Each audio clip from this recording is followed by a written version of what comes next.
Hey everybody, Jake here from Bearded Gear, and I have a head-to-head to do for you. This is a fun one, an interesting one that I've been looking forward to doing. These are both TRM knives, or Three Rivers Manufacturing.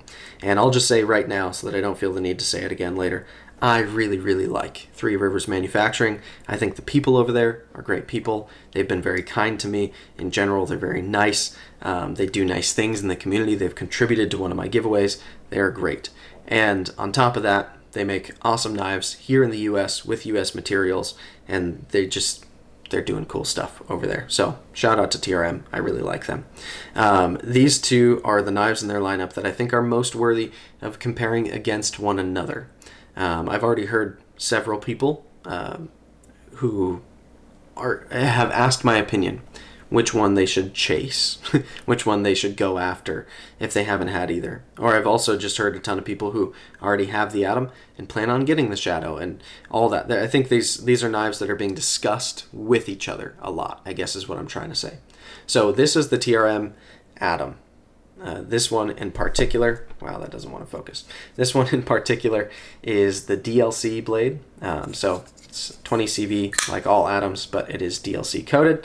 And I did just recently put these 3D wing carbon fiber scales on here. So it's DLC with carbon fiber. This came with green G10 scales from factory. I bought this knife on the secondary, and yeah, that's the Atom. This is the newest knife for TRM. This is the Shadow. And the Shadow is featuring a new lock for TRM. It's based on the technology basically of the Axis lock, now that that patent has expired for Benchmade.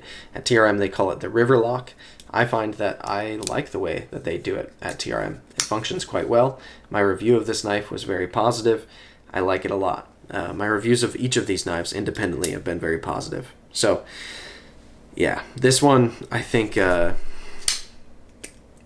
going to be interesting because these knives are not the same at all, but they share a lot of similarities. They're obviously made by the same people in the same place. They're similar enough in size that I think each of them would count in the same category for me as being kind of a primary EDC. So I guess let's just kind of kick it off. Before I jump into the categories, let's talk pricing on these, so that's out of the way. That may come up as we deliberate between the two.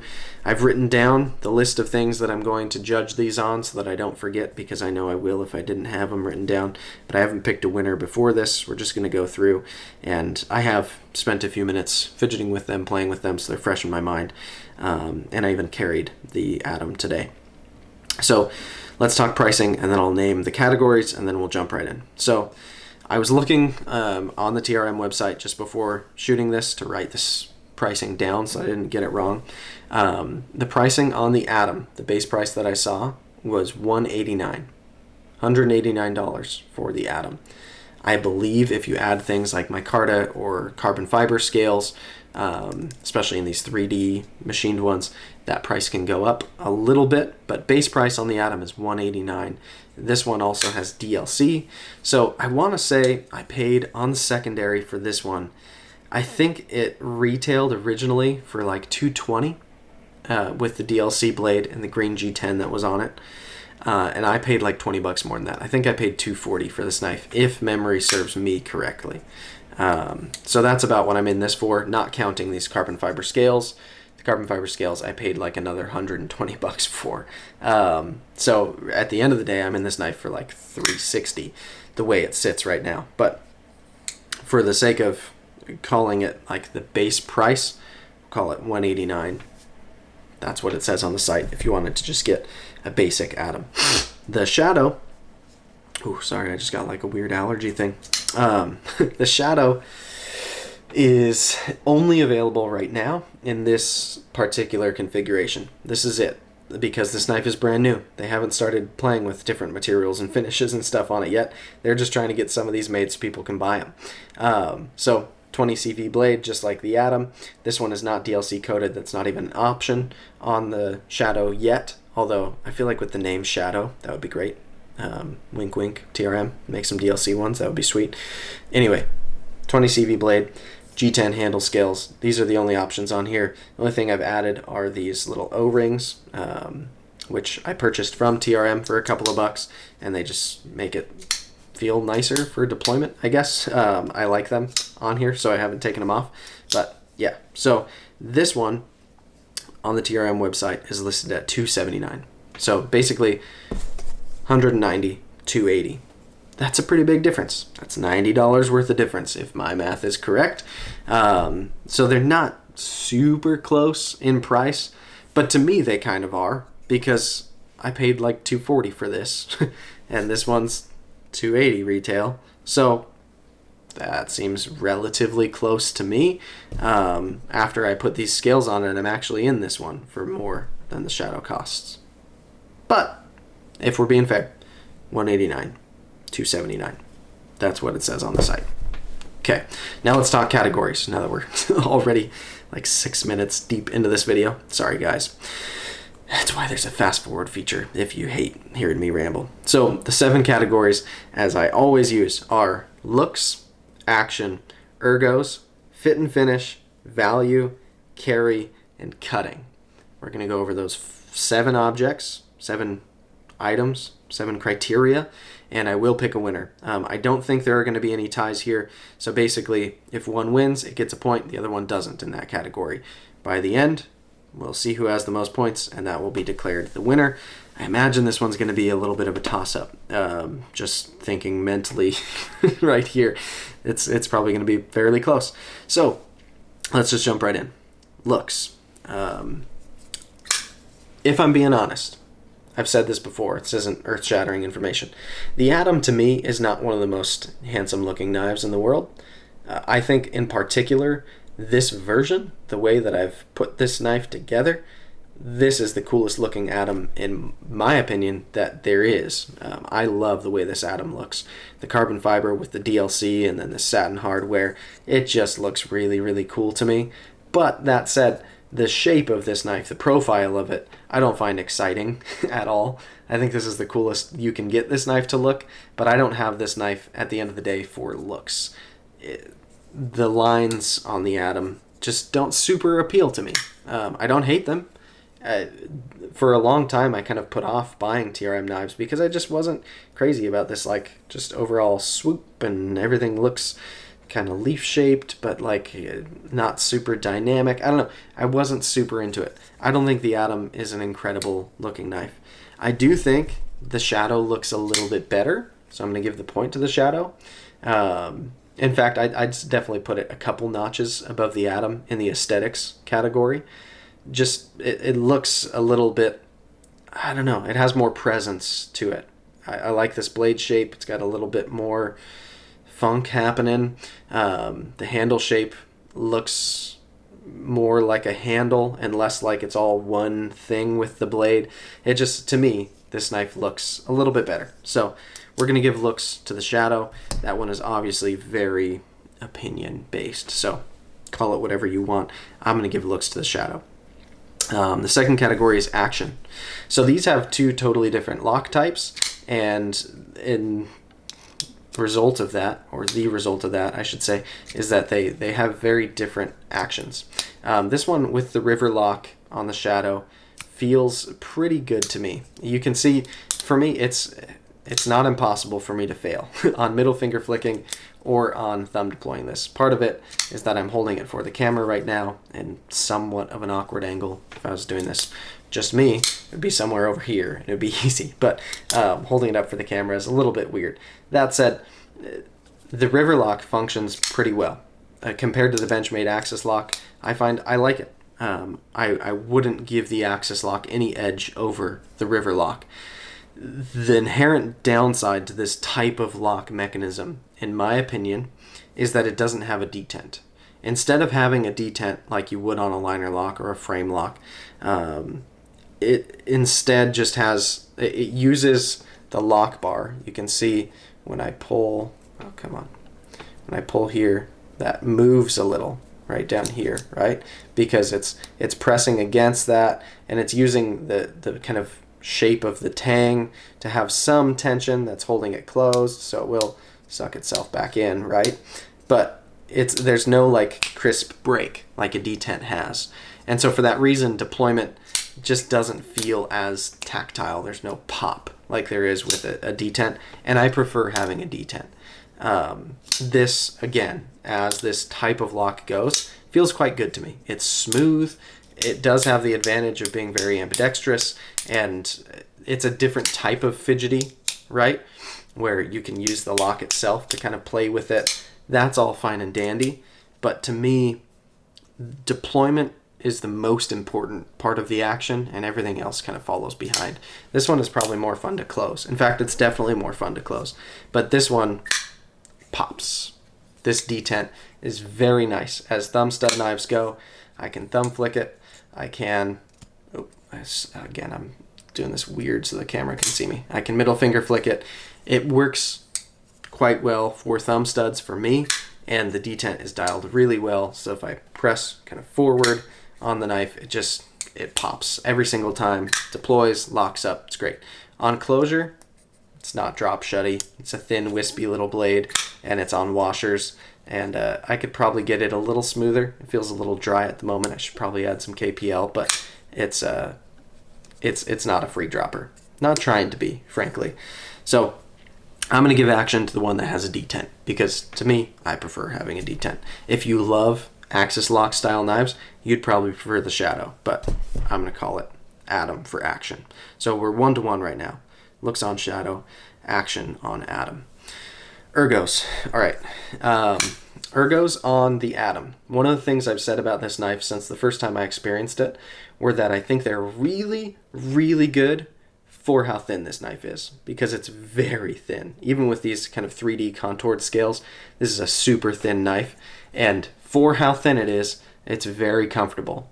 But that's a big for how thin it is, because compared to other knives that aren't this thin, this knife is pretty uncomfortable. It just doesn't fill out the hand the way that a knife with more girth would, right? It can't. That's because it's thin. I like the ergos on this knife. I carry it and use it a lot. I feel like it's frankly pretty dang good.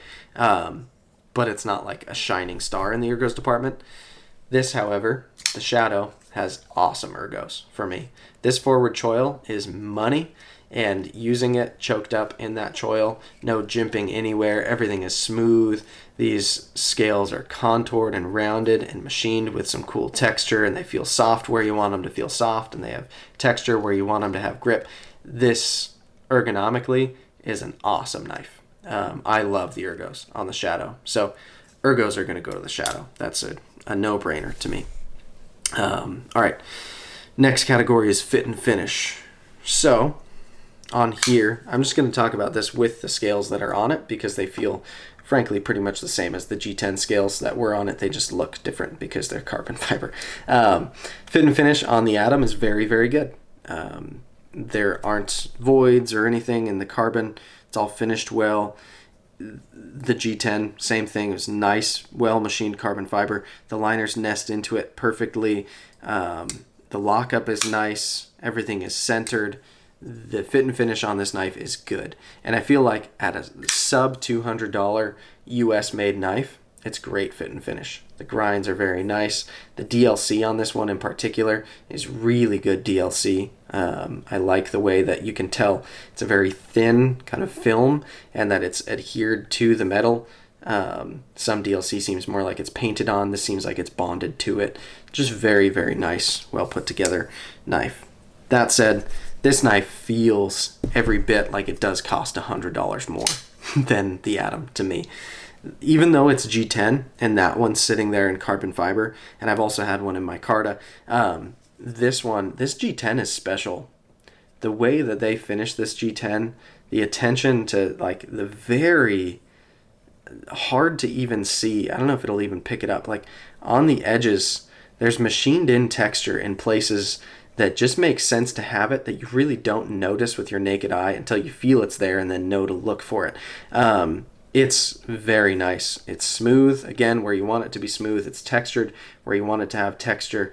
The lockup is great. There's no grit. Everything is smooth. It feels to me like a more expensive knife. In hand, this one feels pricier than the Atom does. It doesn't necessarily make the Atom seem like a cheap knife. This just feels a notch above it. It feels nicer. So I think a lot of people would probably look at the prices between the two and be like, well, they both have thin blade stock. They're both like liners, although these are just partial liners. This one's only G10. Like, why is it so much more expensive? I would assume some of that might be development, but I think a lot of it has also got to be the attention to detail here. Plus, like, having the reversible clip means that they've put a tab in over here so that it houses the spot, so that if you do reverse the clip, it's got the spot to sit. This pivot screw on the show side is gorgeous. The way they've machined it, it almost looks like a clamshell or something, like a seashell. Just really, really nice looking. All the hardware on here seems very nice. Even this pivot over here seems nicer than the pivot on the Atom. I don't know, like the hardware seems nicer. The clip is a little different. I don't know if I'd call the clip nicer per se. They function pretty similar, but I do think this clip looks a little better with the slot instead of the two holes.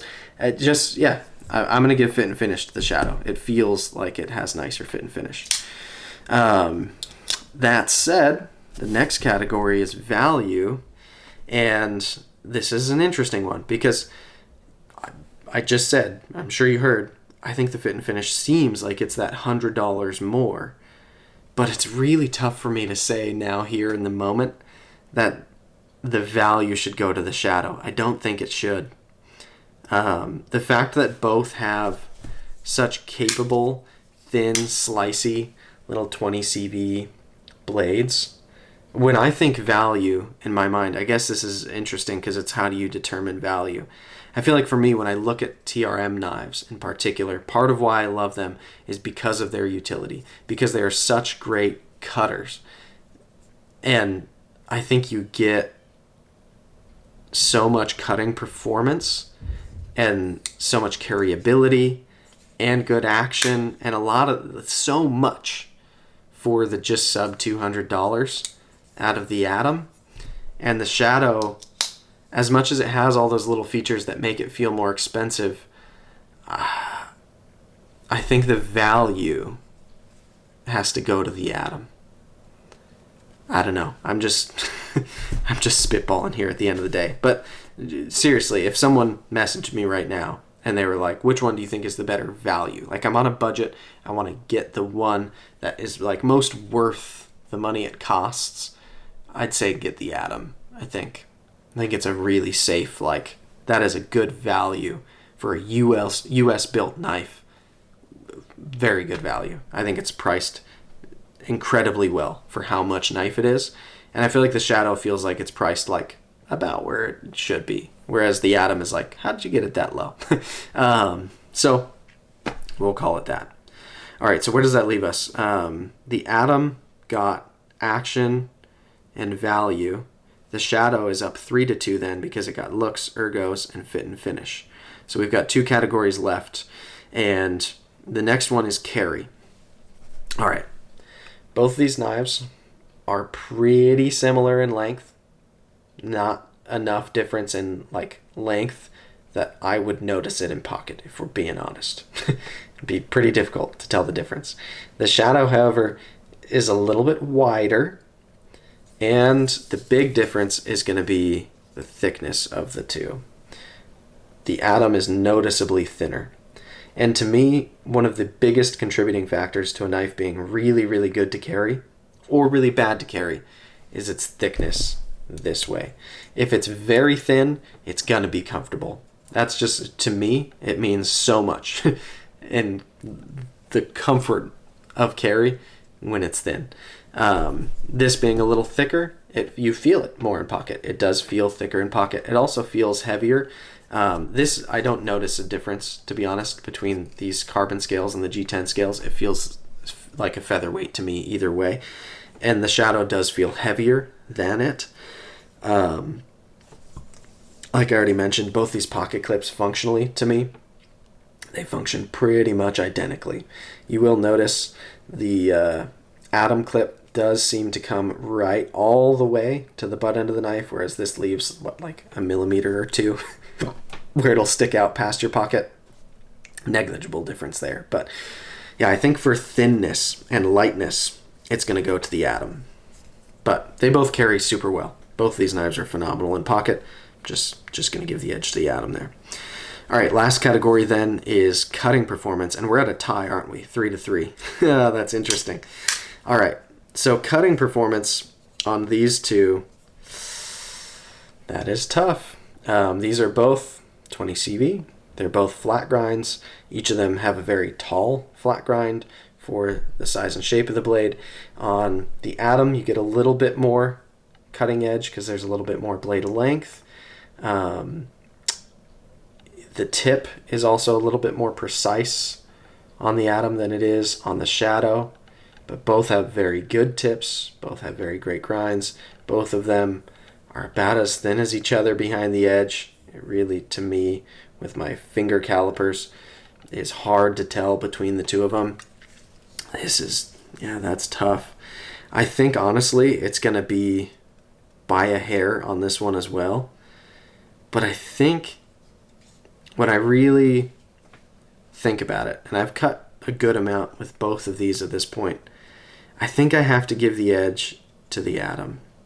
Just barely. And I think the biggest difference to me is how precise this tip is. Because the types of tasks I find myself doing with a knife like the Atom are a lot of like slicing tasks and opening packages.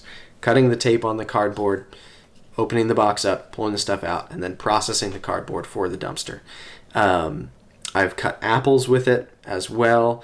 I've cut some paracord with it. I have cut zip ties with it. I've cut little rubber bands inside of Barbie packaging with it. I've done all of the same stuff with this one. All of it. And I think the difference is this tip, to me, just feels a little bit more like I can get it into nooks and crannies. I can cut little things. And when I'm making those first incisions into stuff that I need to make a cut through, I think this tip, to me, just does a tiny bit better. It's real close. I'm just going to stick to my guns. I'm going to call it the Atom on this one. But the Shadow is so good, too. I mean, both of these, they're slicing dreams. Really thin blade stock with very well-treated 20 CV. That's another thing as well. All the people who I've seen doing testing on their 20 CV at TRM have been showing really good, consistent results. These knives are just, they're very good cutters. And it feels like they're built with that in mind, which they should be. They're knives, right? TRM seems to really be building these knives to just slice for days. And it's working. So I guess that gives us a 4-3 lead, or a 4-3 victory, I should say. Atom over Shadow. If we're calling it there, if we're making it as simple as it can be, yes. No shame. I do think that the Atom wins by a hair. I think if you had to ask me which of these are my favorite TRM, I think I'd stick with the Atom. Even though the Shadow feels a hair nicer, it's got some coolness going for it, it's new, I think the Atom is kind of like a benchmark knife, and I think it holds its own in a way that, I don't want to say the Shadow doesn't, but I don't know, the Atom is just, maybe for me it's the slimness really more than anything. Part of why I love TRM so much is because their knives are so slim.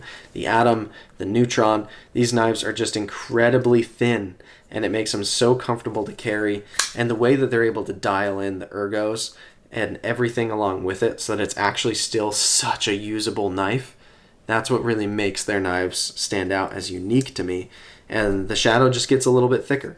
It feels more comfortable in hand for that, and ergos is usually one of my biggest things, but the ergos here are still good.